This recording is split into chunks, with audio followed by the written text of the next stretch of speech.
Welcome to Sweet Life Beat Life. We hope this video helps.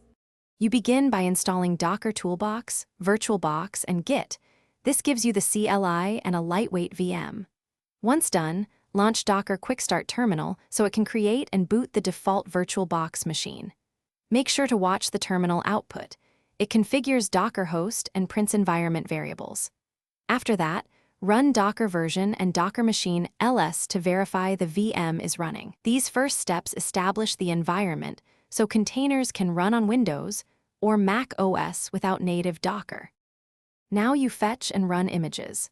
You pull an image with Docker pull image, latest to ensure you have the layer cache.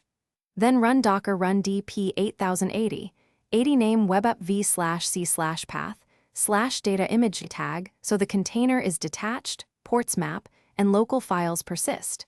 Make sure to use Docker machine env default and eval that output in your shell if the Docker client does not connect. This sequence explains why you map ports and mount volumes, exposure, and data durability. To finish, stop and clean containers with Docker stop, then Docker rm, which frees VM resources. If you need to move images, export them using Docker save o backup. Tar image, tag, and later Docker load. This preserves layers.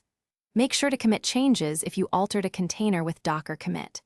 If things go wrong, restart the VirtualBox VM or run Docker machine restart default and reevaluate the environment with Docker machine env default. This tip fixes most connectivity and stale state issues quickly. Thanks for watching. Consider subscribing if we helped you.